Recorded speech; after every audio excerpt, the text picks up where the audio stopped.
안녕하세요, 여러분. 제가 정말 살다 살다 별일을 다 겪어봅니다.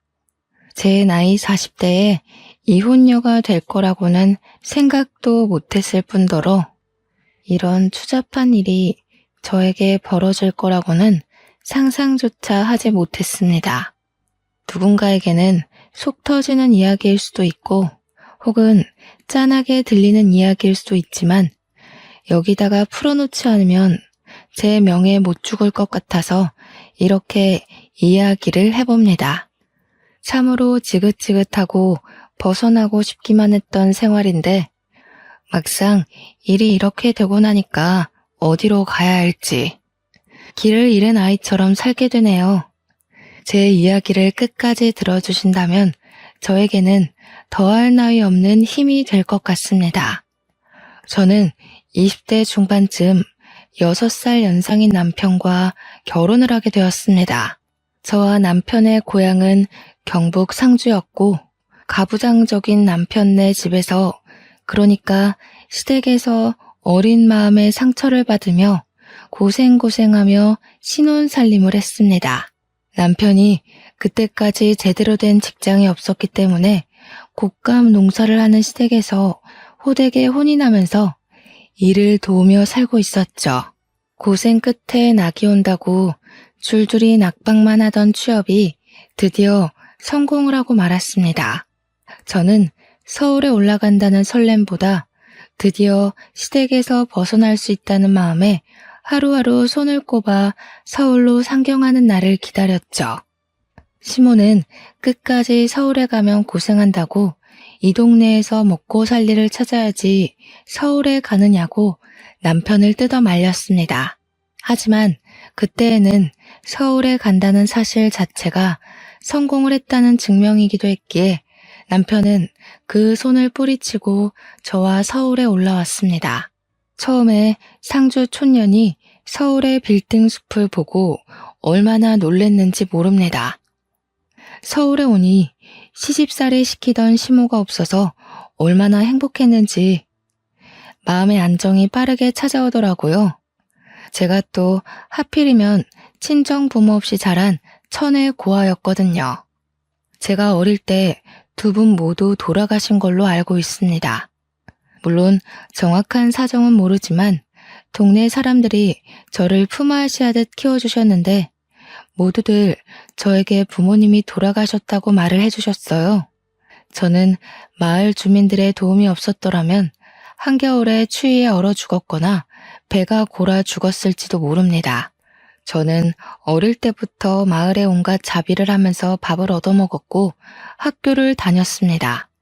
그래서 지금 남편과 결혼한다고 시댁을 방문하여 인사를 드렸을 때 시모는 밥주걱을 저에게 던지시기도 했었습니다. 어디 만날 여자가 없어서 마을 사람들이 업어 키운 계집애를 데리고 오냐고 부모 목숨 뺏어간 계집애라고 재수 없다고 하셨습니다. 남편이 박박 우겨서 결혼을 하긴 했는데 취업이 되지 않아서 2년 동안 시댁에 얹혀 살아야 했죠.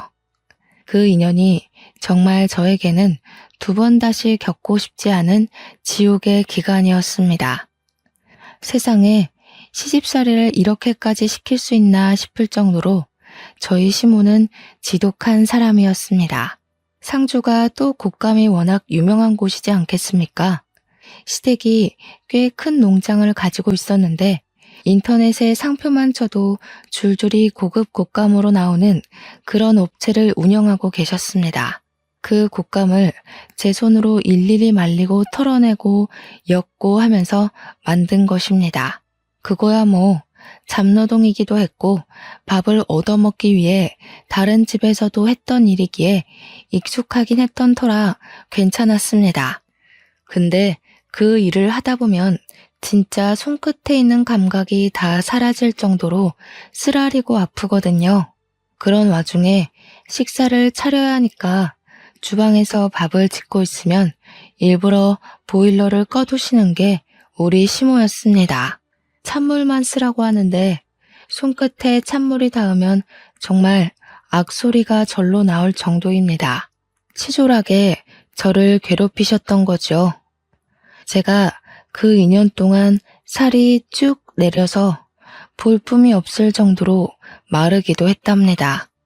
오죽하면 동네 아주머니들께서 그 집 시집살이가 얼마나 심하면 우리 끝순이 살이 다 빠져서 시체 같다고 할 정도였습니다.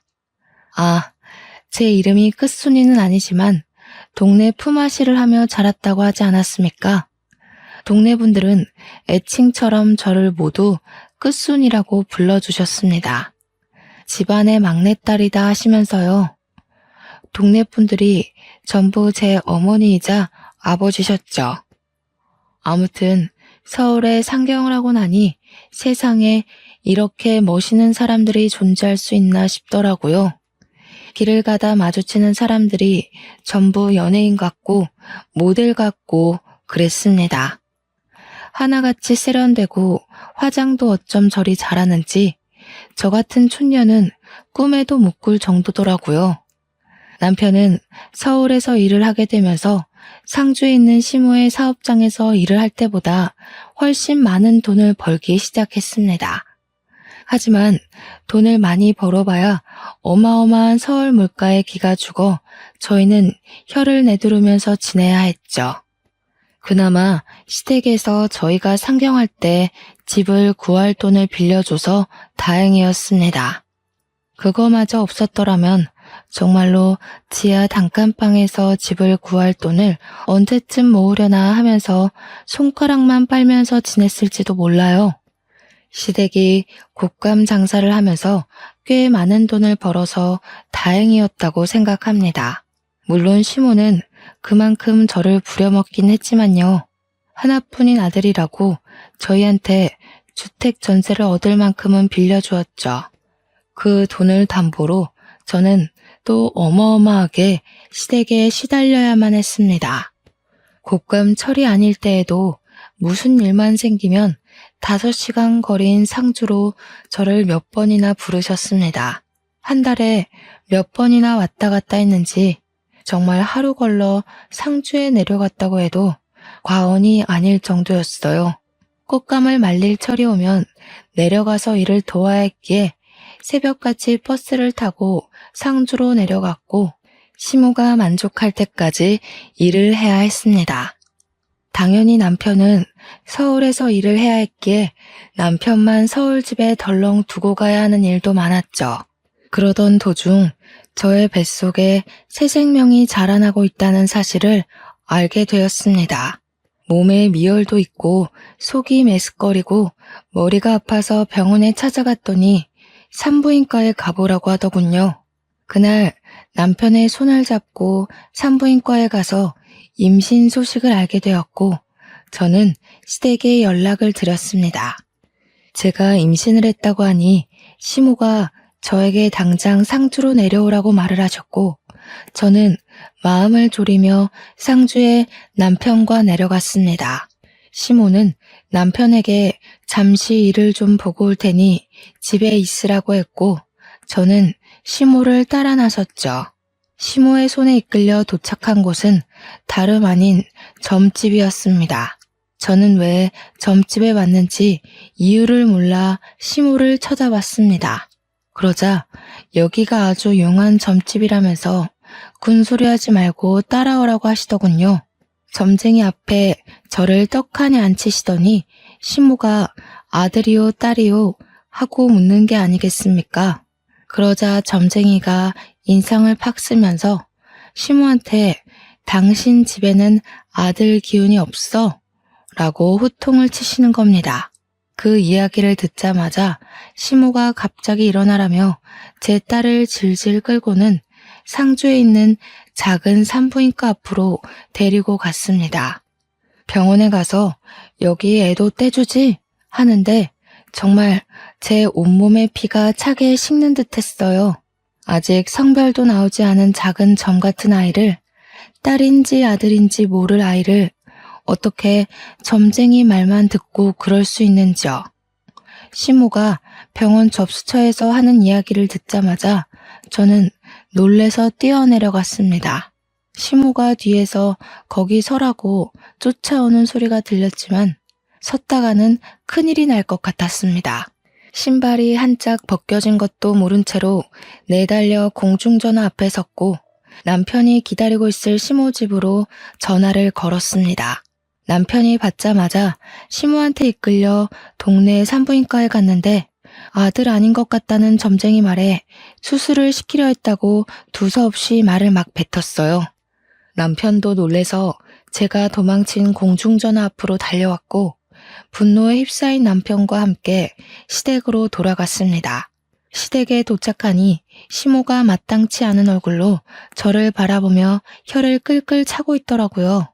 그 용한 점쟁이가 우리 집에는 아들 기운이 없다는데 계집이 나와서 어디다 쓸 거냐고 삿대질을 막 하시는 겁니다. 남편이 어디 그런 사기꾼의 말을 듣고 아직 전밖에 되지 않은 아이한테 나쁜 짓을 하려더냐고 같이 성을 냈어요.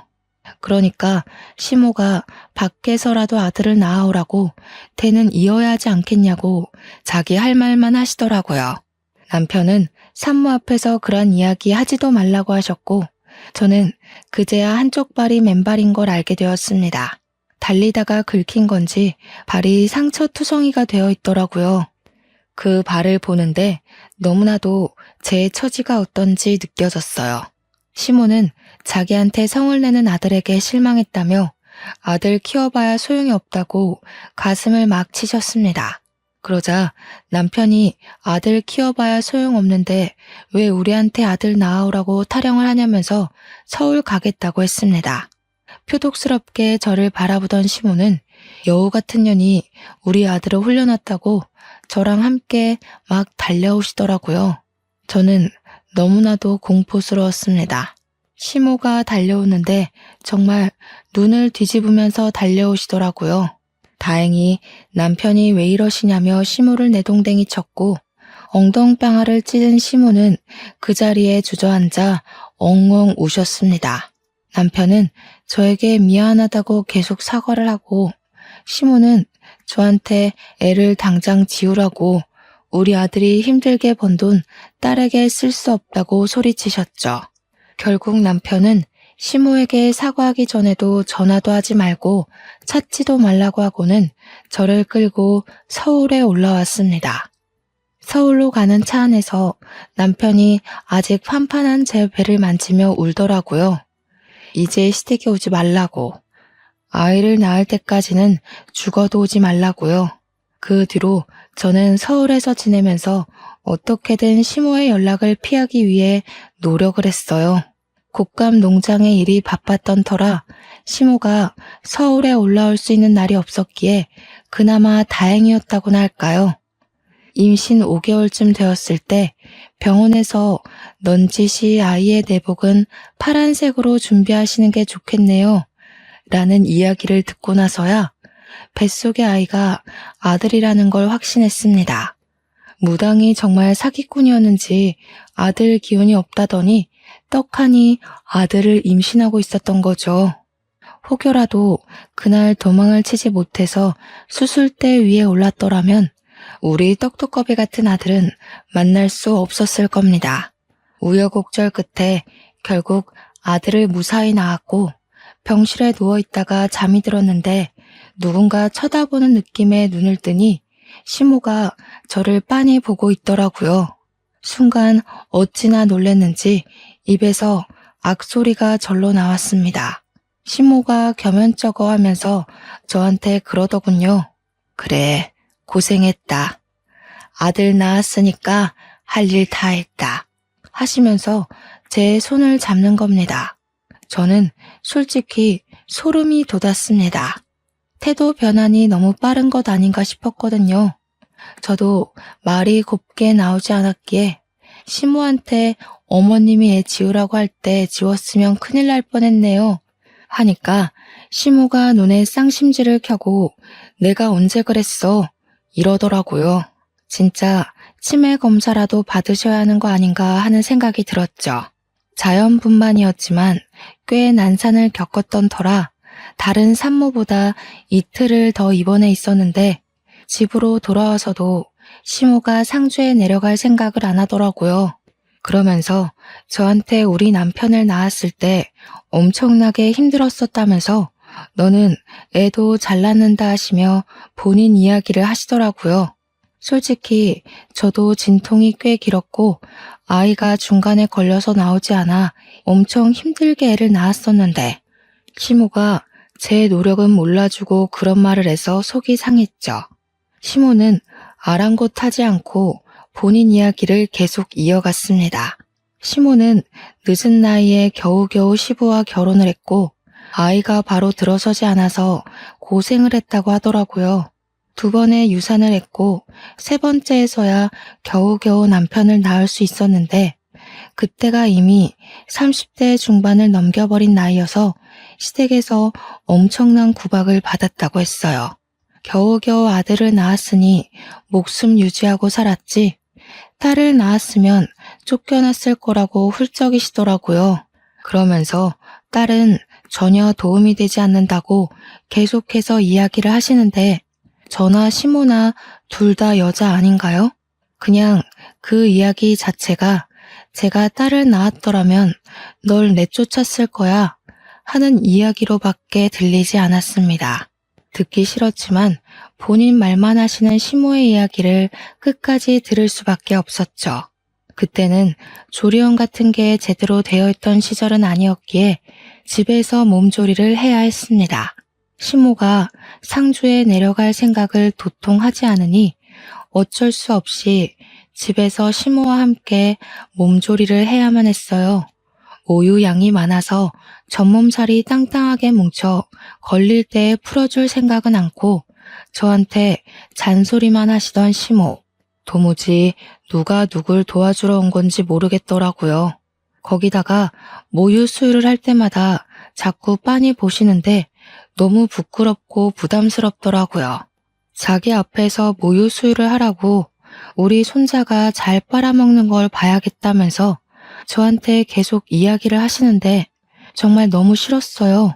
제가 시모랑 목욕탕도 한번 가본 적 없는 사이거든요.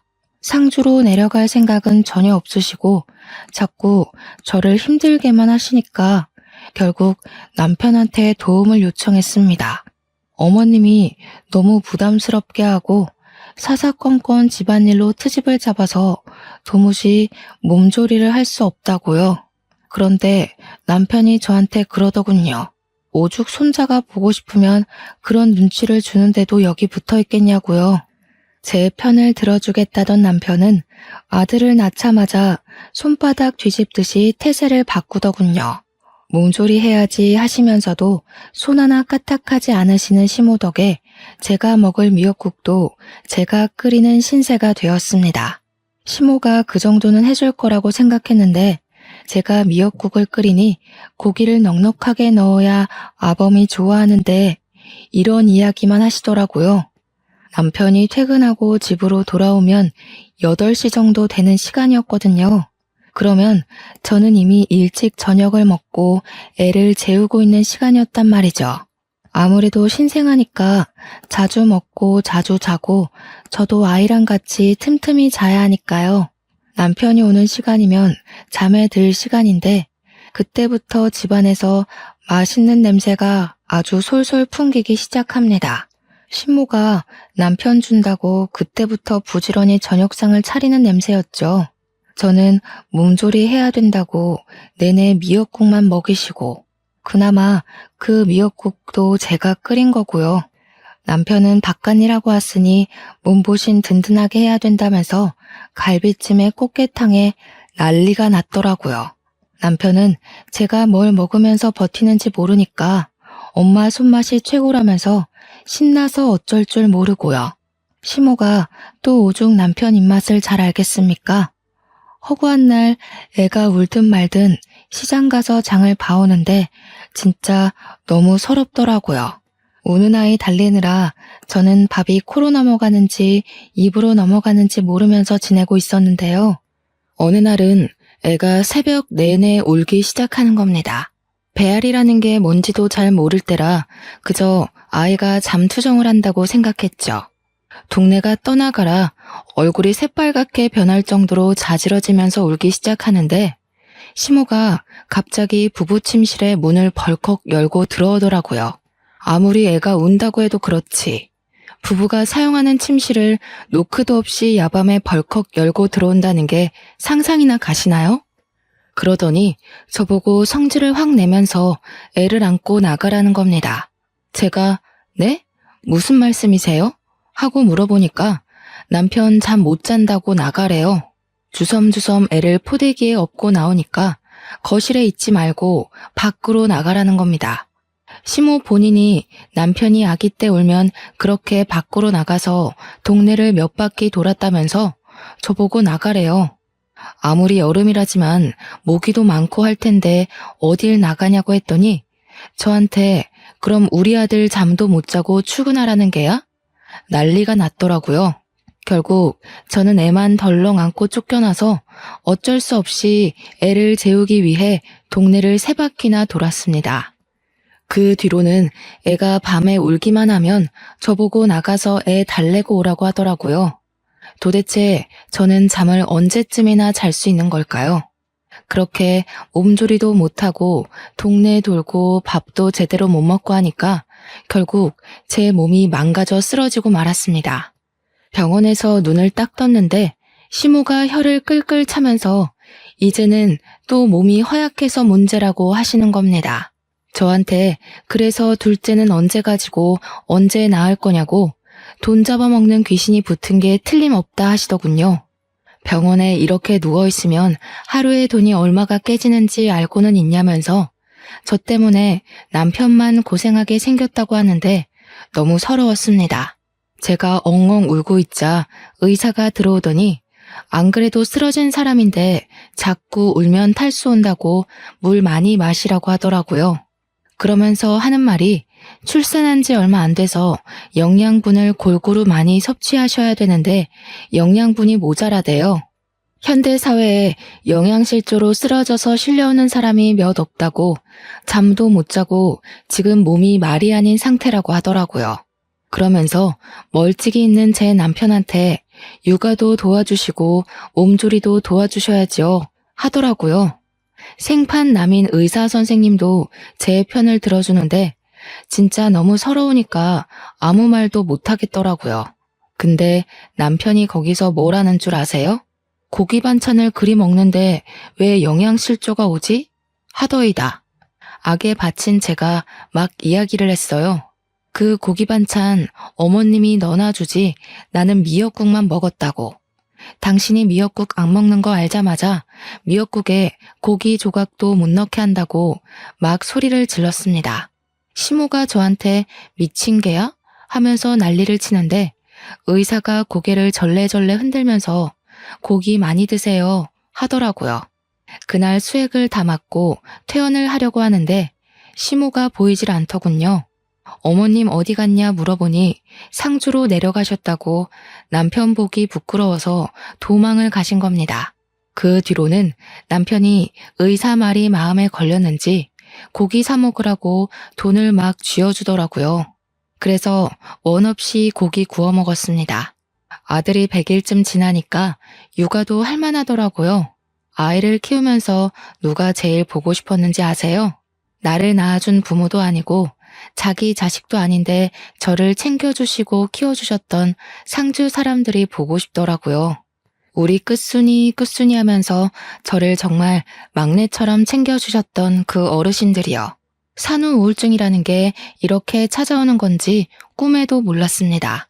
하루 종일 쳇바퀴 돌듯이 아이가 일어나면 분유를 먹이고 눈 맞추고 놀아주다가 또 분유를 먹이고 울면 달래주고 하루 종일 그러고 있으니까 너무 우울하더라고요.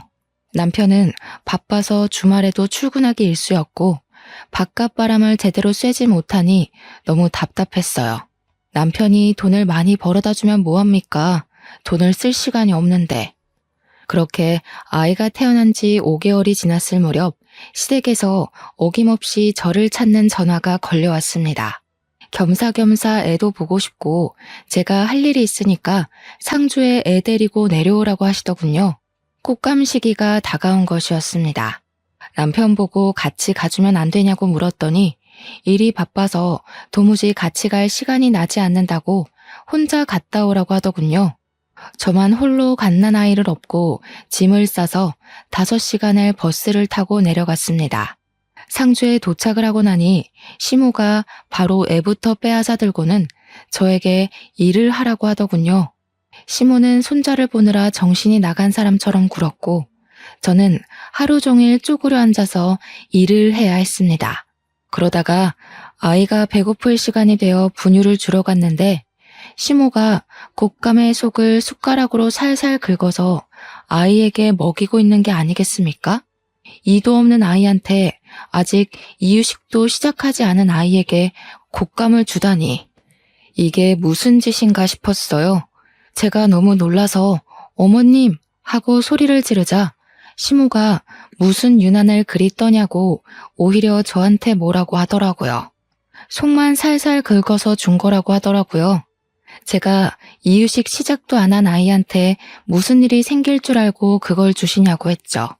그러니까 시모한테 그게 무슨 말버릇이냐고 트집을 잡더니 우리 남편도 어릴 때 다 곶감 먹고 컸다고 성을 내시더라고요. 애 보는 거에 참견할 시간 있으면 곶감 하나 더 엮고 오라고요. 평소에 조용한 시모의 집에서 아기 울음소리가 들리니 상주 사람들이 끝순이가 동네에 왔나 보다 싶어서 시모 집으로 찾아왔어요. 아이가 누굴 닮았나 궁금하기도 했다며 하나같이 저한테 우리 끝순이 고생했다고 토닥여 주시더라고요. 저를 보고 싶어서 오셨다더니 용돈도 한아름 준비해서 오시는 거예요. 아이를 낳았을 때 고생했을 텐데 이제야 용돈도 준다면서요.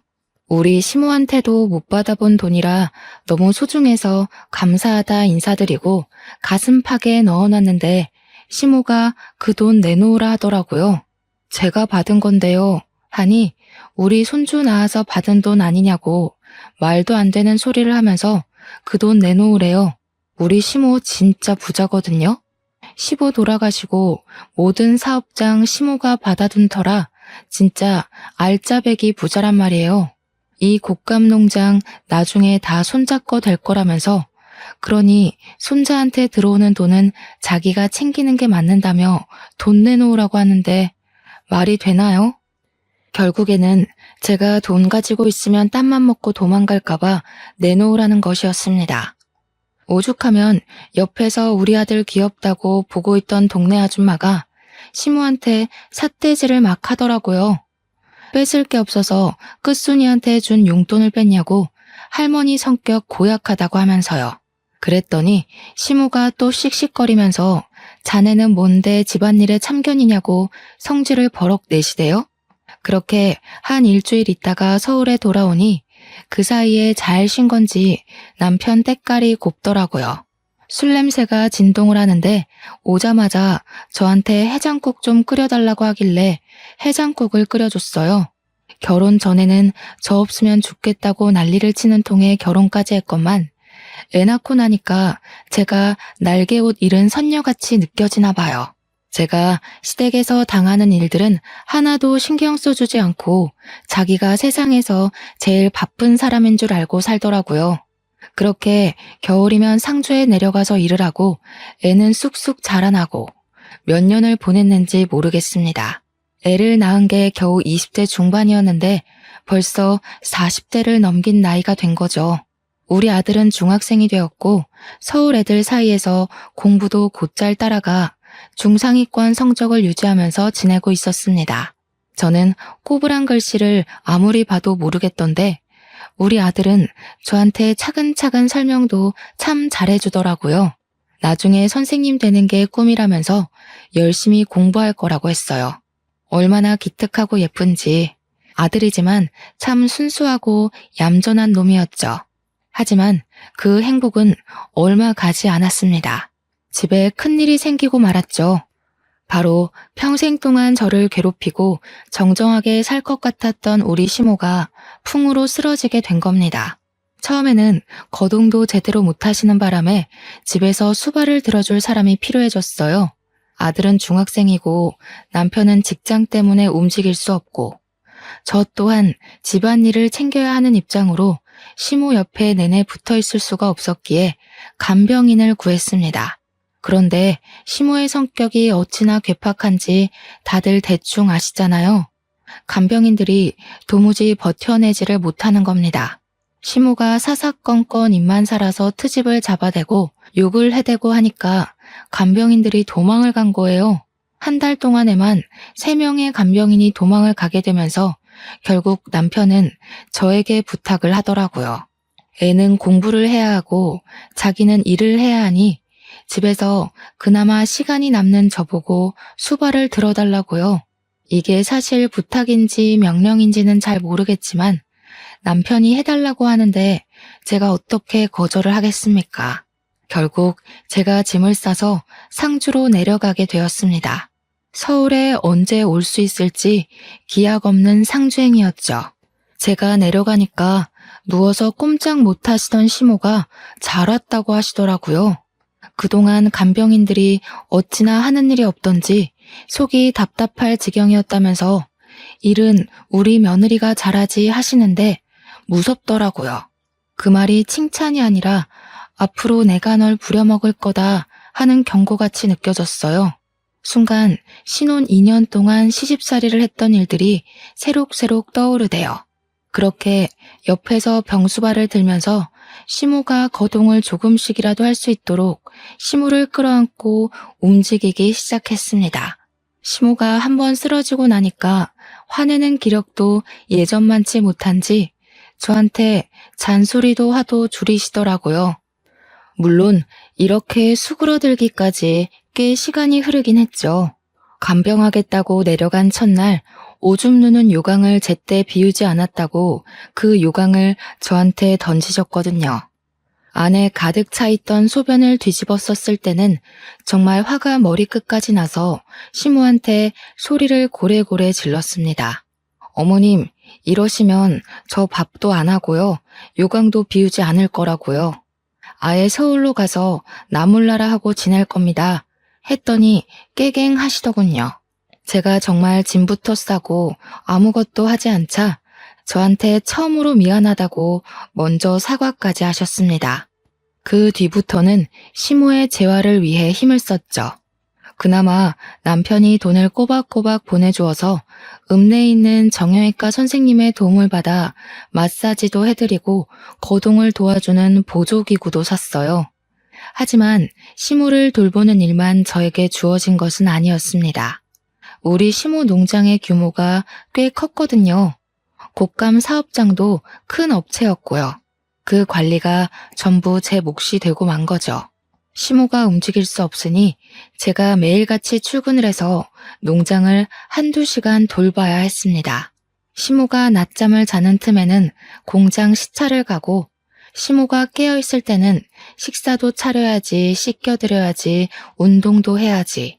엄청 바빴습니다. 얼마나 깔끔을 떠는 분이신지 하루에 한 번 씻지 못하면 혓바늘이 돋는다고 하시더라고요. 처음에는 시모가 목욕하는 것만 옆에서 도와드렸는데 결국에는 저도 온몸에 물을 뒤집어 쓰게 되더라고요. 그래서 그냥 시모랑 같이 씻게 되었죠. 정정할 때는 목욕탕 한 번 같이 가본 적 없는 사이였지만 늙어서 하게 되네요. 시모 등도 빡빡 밀어드리고 씻고 나서 머리도 정갈하게 정리해드리고 스킨 로션도 다 발라드리고요.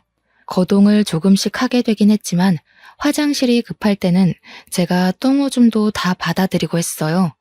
식사를 하실 때도 손을 자꾸 떠시니까 제가 먹여드리게 되었고요. 그렇게 3개월을 조금 넘는 시간 동안 시모와 둘이 상주에서 지내게 되니까 서울에 있는 남편이랑 아들이 문득 궁금하더라고요. 그래서 전화를 했더니 아들이 받는 겁니다. 잘 지내냐고 물어보니까 애가 기가 팍 죽은 목소리로 응 하고 대답을 하는데 서글펐어요. 밥은 잘 챙겨 먹는 거냐고 엄마가 주말에 한번 올라가겠다고 하니 제가 보고 싶어 죽겠다고 이야기를 하더라고요. 아들이 그렇게 이야기를 하니까 당장이라도 달려가고 싶은 마음이 들어서 시모에게 이야기를 했죠. 주말에 서울에 좀 다녀올게요 하니까 제가 없으면 불안한 시모가 손자를 상주로 오게 하면 안 되냐고 하는 겁니다. 그래서 아들에게 혹시 주말에 상주로 내려올 생각 있냐고 물어보니까 냉큼 오겠다고 하더라고요. 아들 사랑, 손자 사랑이 대단한 우리 시모는 우리 아들이 내려오자마자 신이 나서 난리가 났습니다. 예쁘다 예쁘다 하면서 아들한테 어디 숨겨놨던 돈을 막 주는 거예요. 그러면서 넌지시 아범은 왜 안 내려오냐고 물어보더라고요. 아들이 아빠 바쁘대요. 저만 다녀오랬어요 하는데 시모 얼굴에 실망이 가득하더라고요. 금이야 오기야 키운 아들이니까 더 서운하고 그랬겠죠. 자식 새끼 키워봐야 소용 하나도 없나 하시는데 제 마음이 더 무너지는 것 같았습니다. 그렇게 주말이 지나고 아들이 올라가니까 시모가 너무나도 적적해해서 남편에게 전화를 걸었습니다. 여보, 주말에 상주 좀 와. 어머님이 보고 싶으신가 봐. 하니까 남편이 저한테 자기는 뭐 서울에서 놀고 있는 줄 아냐면서 바쁘다고 아무 때나 전화하지 말래요. 그러더니 전화를 뚝 끊어버리는 게 아니겠어요? 황당해서 허 하고 있는데 시모가 아범이니? 하시대요. 그래서 아니에요, 친구예요 했습니다. 시모가 넌지시 아범이 참 못됐어 못됐어. 어찌 제 어미가 아픈데 한 번을 안 오냐고 하더라고요. 그래서 제가 있잖아요. 어머님, 제가 살가운 며느리는 아니었죠. 하니까 시모가 갑자기 눈물을 훔치시는 겁니다. 아니다 얘야. 내가 못됐지. 허구한 날 찬물에 설거지 시키고 시집살이 시키고 그때는 우리 아들이 뭐가 모자라서 너랑 결혼하나 했다. 내가 우리 손주 밖으로 나오지도 못하게 할 뻔했고 이 늙은이가 이제 와서 벌 받는갑다. 그렇게 말씀하시는데 저도 눈물이 주르륵 나더라고요. 그러면서 시모가 저한테 자기 죽으면 그래도 곶감 손질도 다 할 줄 알고 공장 굴러가는 법도 알고 있으니 사업체를 물려받으면 되지 않겠냐고 하시더군요. 애는 서울에서 공부시킨다 해도 저는 여기 내려와서 가업 이어나가면 돈 걱정은 없이 살 수 있을 거라고요. 옛날에는 다 제가 싫고 미워서 그런 잡일들을 시키는 거라고 생각했는데 그게 아니었던 거죠. 곶감 엮는 것부터 고르는 법 하나하나 시모가 저를 붙잡고 알려주었던 게 생각이 나더라고요. 그게 다 나중에 저에게 이 사업체를 물려주기 위해서 알려주셨던 거였어요. 그렇게 시모랑 부대끼며 산 지 1년이 조금 넘었을 때 저와 시모는 정말 많이 친해졌습니다. 그동안 우리 아들도 주말이면 상주에 내려와서 지냈고요. 그러면 제가 또 반찬 같은 걸 바리바리 싸서 보내주곤 했어요. 우리 아들 잘 먹고 잘 컸으면 좋겠어서요. 우리 아들이 어느 날 저에게 자기도 상주에 내려와서 살면 안 되냐고 물어보더라고요. 저는 아들에게 서울에서 공부해야지 여기는 학교도 없으니까 별로 좋은 환경은 아닌 것 같다고 이야기를 했습니다. 그러니까 아들이 서울이 싫다고 하는 겁니다. 무슨 일 있냐고 물어봐도 아무 일 없다고 말을 하는데 제 마음은 또 그게 아니더군요. 그래서 아들이 자는 사이에 남편에게 전화를 걸었습니다.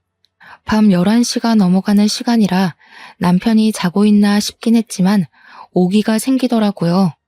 2번, 3번, 4번 전화하는데 계속 받지 않으니까 받을 때까지 전화를 걸었습니다. 11번째 드디어 전화를 받더니 버럭 소리를 지르는 거예요. 야, 왜 자꾸 전화를 하고 그래? 그렇게요. 저는 왜 전화를 안 받냐고, 뭐 하고 있었냐고, 우리 아들한테 무슨 일이 있길래 자꾸 상주에서 살고 싶다고 이야기하는 거냐고 물어봤죠. 그랬더니 저한테 그놈이 상주에 있는데 왜 자기한테 물어보냐고, 서울이 싫은가 보지, 상주에서 살라고 해, 하는 겁니다. 그러면서 돈은 꼬박꼬박 보내줄 테니까 걱정하지 말고 상주에서 지내라고 하는데 순간 느낌이 쎄하더라고요. 이놈이 바람이라도 났나? 왜 자꾸 나랑 아들을 상주에서 못 올라오게 하려는 걸까 싶고요. 자꾸 전화도 피하고 전화하지 말라고 하는 것도 이상하게 느껴졌어요. 전화를 끊고 한참을 전화기 앞에서 멍하니 있었는데 뒤에서 기척이 느껴지더라고요. 아범이 바람이 났다냐? 저는 소스라치게 놀랐습니다. 분명 우리 시모가 자고 있는 걸 확인하고 남편에게 전화를 건 것이었거든요. 한 번 잠들면 누가 업어가도 모르게 깊게 잠을 자는 시모라서 안심하고 있었는데 거기다가 시모가 9시면 잠자리에 드시거든요. 시간이 11시가 훌쩍 넘었는데 갑자기 일어나서 말을 거시니 제가 얼마나 놀랐겠어요. 바람이라뇨. 에이, 설마요 어머님. 아범이라면 계집질을 하고도 남지. 지 아비가 그러다가 일찍 죽은 거 아니여. 그 피가 어디 가겠어? 망할 놈의 새끼. 돌 맞아도 싼 새끼 같으니라고. 시모가 남편 욕을 하는 걸 생전 처음 본지라 저는 어안이 벙벙했습니다. 그러더니 저한테 당장 내일 아침 첫 차를 타고 서울에 가서 그놈을 족치고 오라고 하시는 겁니다. 제가 놀라서 네? 하고 물어보니까 하루 정도는 옆집 윤씨네한테 도와달라고 하면 될 거라고 하시더라고요. 그러면서 아침에 눈 뜨자마자 터미널로 가서 서울에 갔다 오라고 하셨어요. 가서 바람이 난 게 맞으면 발로 차주고 오해가 있는 거라면 다 풀고 오라고 하시더라고요. 그래서 저는 아침에 눈 뜨자마자 윤씨네 아주머니에게 길어야 이틀이라고 시모를 부탁드린다고 말씀을 드린 후 아들과 함께 서울로 향했습니다.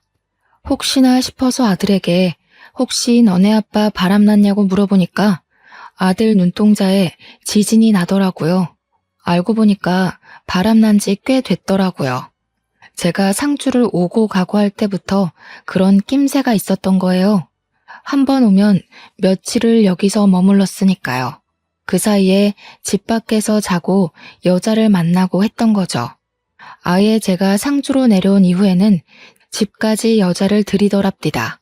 아들이 미쳤냐고 하니까 아들한테 너만 입 다물고 있으면 된다고 했대요. 저희가 올라간 날이 토요일이었는데 일요일까지 있을 거라고 남편은 알고 있을 테니까 분명히 집을 차지하고 있을 거란 생각이 들었습니다. 그래서 서울에 도착하자마자 집으로 달려가서 문을 벌컥 열었어요. 현관에 난생 처음 보는 하일이 있더라고요. 냅다 안방문을 열었습니다. 해가 중천에 떠 있는데도 안방 침대에서 둘이 누워 자고 있더라고요. 방안 가득 술 냄새가 진동하고요.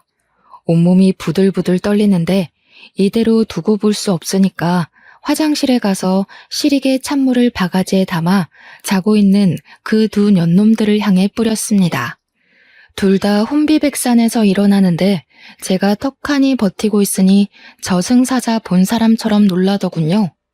이 미친 것들이 당당하게 바람을 우리 집 안방에서 피네? 아들, 증거 남겨. 제 말에 아들이 휴대폰을 들고 사진을 막 찍더라고요. 남편이 이게 무슨 짓이야? 하면서 저한테 당장 나가라고 소리를 치는 게 아니겠어요? 도대체 제가 왜 나가야 하는 건지, 불륜을 저지르고도 저리 뻔뻔할 수가 있나요? 차라리 잘 됐네. 이참에 이혼하자. 안 그래도 어떻게 말을 해야 할지 고민했는데 내 새 여자가 임신을 했거든. 그러니까 우리 깔끔하게 갈라서 자고. 알겠어? 네가 낳은 아들은 내가 포기해 줄 테니까 둘이 잘 먹고 잘 살면 되겠어.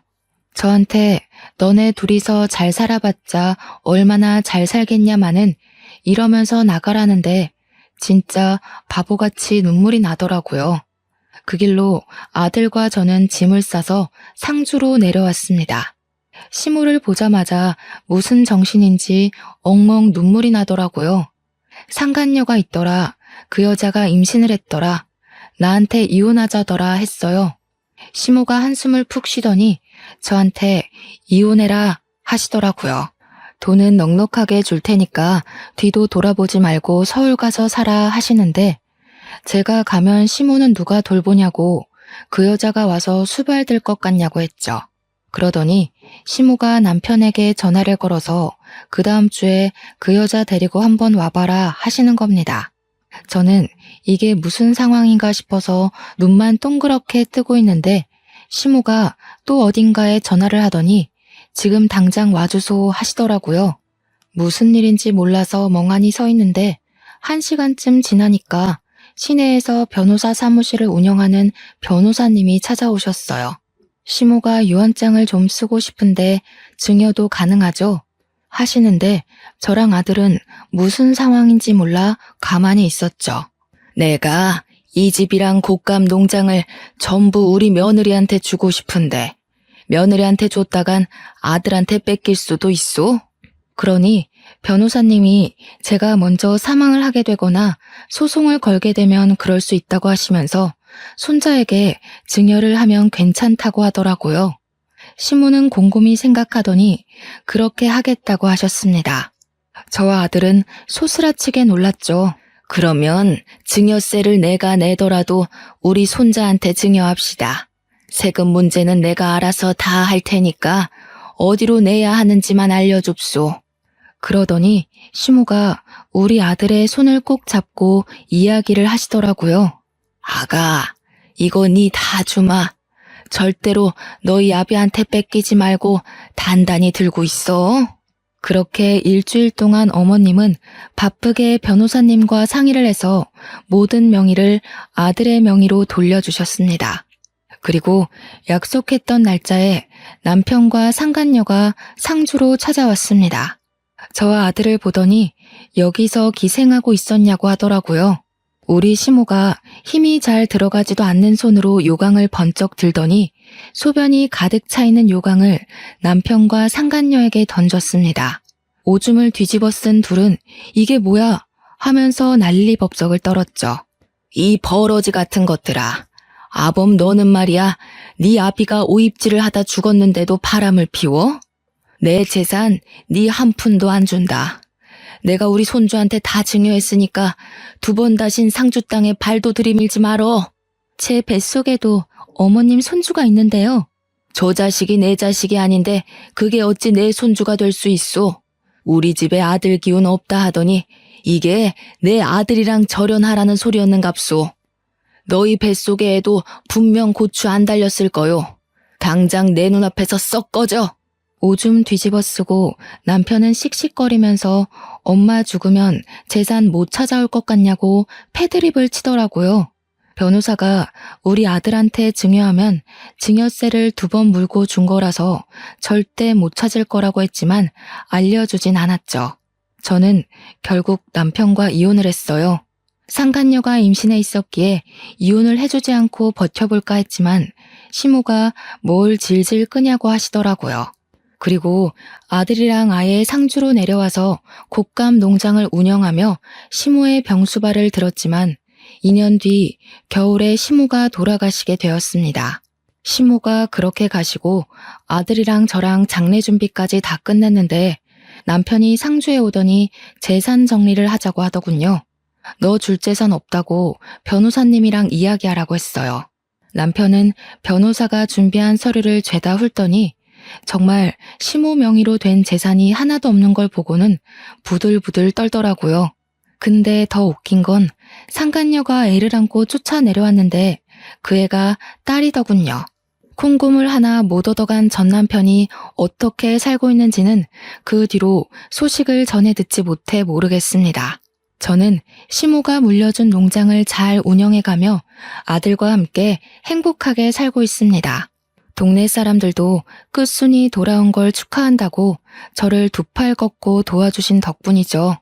우리 시모 하늘에서 다시 만나는 그날까지 저를 응원해 주실 거라 믿고 오늘의 사연은 여기까지 올려보도록 하겠습니다. 감사합니다.